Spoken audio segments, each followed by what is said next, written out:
I huffed and puffed under my breath as I stared into God's mouth. I felt like the big bad wolf, ready to interrupt the three innocent little pigs as they hurriedly fortified their makeshift homes. I grinned at this thought, and then turned my head to look for Margaret. She was a couple of feet down the hill from the entrance of the cave, holding a walking stick close to her petite breasts. "Hurry up," I called down to her. I turned back to the cave, still grinning. An old, rotten sign outside read, "God's Mouth Cave. Keep out." What a tired cliché.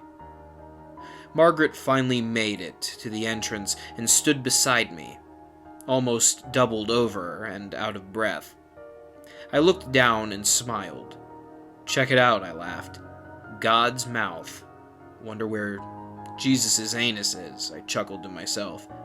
Margaret was less amused. "Give me the damn water bottle," she said, exasperated. The open bottle met her lips, and for a moment I felt peaceful in a way, watching her drink the water. Actually, I take that back. The peaceful comment, I mean. It was more of a feeling that was sort of hard to put my finger on or give a name, but I could settle for a nice content. Content seemed to be one of those words that manifest itself when natural human words seem to fail. Again, an utter cliché, but it felt good to feel a strange, mixed-up sort of happy for once. I sighed and turned my flashlight on. I pointed it into the cave. Black. God's mouth. This seemed like the antithesis of a Holy Spirit. I turned again to Margaret. "You ready?" I asked. She was finally standing straight up. She nodded. I clapped a friendly hand to her back, and we walked into God's mouth. The inside was not unlike the preview I had glimpsed outside with my flashlight. Dark, dismal, and endlessly black.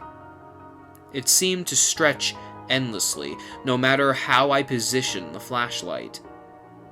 The rocky terrain was damp and imposing. The last natural light slowly disappeared behind Margaret and I as we made our way deeper and deeper. I found it strange how soft and compelling the world around me now appeared, despite the stalactites, stalagmites, and other various rocky formations being so jagged. It seemed that even amongst the pointed teeth of God, I could lay down and rest there forever. It was comfortable. Apparently, Margaret didn't agree. She shivered uncomfortably under my arm. I raised my eyebrows. "Need your coat?" I asked. I tried to look at her and make nonverbal communication as explicit as possible until I realized that we were lost. Inky blackness of the mouth. I bit my lip and waited, but she didn't respond. For a couple minutes we walked in silence. She stopped and stood motionless. I stopped too. "Why the hell are we even in here?" she said. She sounded irritated. I shrugged, more to appease myself than her, and shoved my flashlight under my face. Bladed shadows obscured half my face, the other half illuminated in a wretched mask. "Spooky," I cried, chuckling. She didn't move. I sighed. "I thought you wanted to go," I said. I noticed how my voice echoed against the cave walls at any volume. "I began again, scratching at my chin. "You did say you wanted to go see some nature on our vacation, and you did sound impressed when I told you about my visit to Mammoth Caves a couple years back, so..." My voice trailed off. I could still sense her irritation. "No," she said. I frowned. "No, you wanted to go here. I wanted to go to the beach or something, but no, a cave. A cave, Nathan." She sounded more like the big bad wolf now. "I know that you have this weird fetish for spelunking or something, but I don't really want to be dragged into it. Don't get me wrong, I love a trip to go into nature and get some fresh air, but this..." I could hear her arms flail and gesture about in the thick air. This is cave air, not fresh air. The air is practically fermenting. Plus, isn't this illegal? Can we please just leave?" We both stood there. The only sound that could be heard was the electricity in the air being stifled and smothered by the damp atmosphere. Finally, I began to walk. I didn't hear Margaret follow me, but I kept moving forward. Then, "Nathan," she said, "stop, please stop." So I stopped. "I'm sorry," she said. I could hear her moving closer to me. "I'm tired, and I'm not used to running or climbing around and the like. I'm just tired." "It's okay," I said. She gripped my arm. "Really, it's fine." I shook my head. "Which way is out? I don't remember." I could feel Margaret physically pause. Neither of us could remember. Somehow, in the confusion of our argument, I had forgotten which way we had been moving. Idiot, I thought to myself. I should have brought a goddamn rope or something to trail from the entrance of the cave. I had to take action. So, without much thought, I turned 180 degrees and said, "This way." We walked for what seemed to be hours. My feet were tired and sore, and I could hear Margaret's groans from behind me. She held my hand tightly. I felt terrible.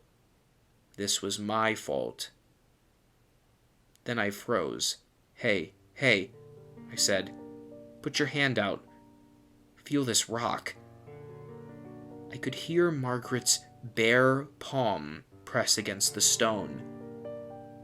"Isn't this, abnormally warm?" I said. She didn't say anything. I began to work my way along the wall, feeling it as I went, shining the flashlight in front of me. Suddenly, I felt a sharp pain on my head as the ceiling of God's mouth met with my scalp. "Ow!" I shouted. "Nathan, are you okay?" Margaret asked. She seemed to be on the verge of panic now. "I'm fine," I said. "Please calm down. We'll get out of here soon. I promise." I started again, pointing my flashlight upwards now to see the ceiling above me. It seemed to be getting narrower. That was strange. "Listen, Margaret, babe," I said through clenched teeth. "I think we gotta turn around." Margaret sighed next to me. Again, we walked for a decent length. I kept my flashlight pointed upwards this time. Sure enough, the space in the cave seemed to become smaller and smaller. If there was any resonating light left in God's mouth, aside from my flashlight, I'm sure Margaret would have been able to see the whites of my eyes spreading in panic. We were completely lost. I let go of Margaret's hand and began to feverishly feel my way along the walls. "No, Nathan," I heard her shout. I kept going. We had to get out. If we were lost, nobody would be able to find us. I kept feeling along the wall until I abruptly hit a corner. "Margaret, this Seems to be a dead end. I spun around on my heel. Margaret? No answer. I began to repeat my process again, almost running as I felt wall run past my fingertips. Cool, damp rocks and jagged spears. Suddenly, I found myself at a corner again. Damn it, I shouted. Margaret! I was belting her name out now. In the corner of the cave's maw, where I had been thwarted so many times already, I heard a noise. It sounded like muffled static from a television. I pressed my ear against the rock. It seemed to be getting even warmer now. I heard the faint sounds of Margaret on the other side of the rock. She was screaming. No, I said. No. I began running haphazardly into the walls around me. With dawning realization came a wave of sheer horror. There was no entrance. There was no exit. Only these four corners and me. I could feel blood begin to trickle from the cut I managed to get by bashing my body into the cave's walls. They were closing in on me. They were coming in for the kill, and soon they would be pressing in on my skull and crushing my rib cage. I sat there for hours, waiting for death. My flashlight was becoming dim and blinking. Finally, I felt the soft touch of these rocky walls press against my back. I began to cry as I laid down on the ground. I let my flashlight roll on the small hills of stone. As I quietly stayed prone, tears dripping down my face, I turned and looked at the flashlight. Its last fading beams of light pointed at something not far away from my face. I squinted in the darkness. My eyes widened, and I felt tears fall even harder from my face. The rocks were piercing my skin now, and blood dripped from all sides. There, in the last light of my flashlight, was the appetizer.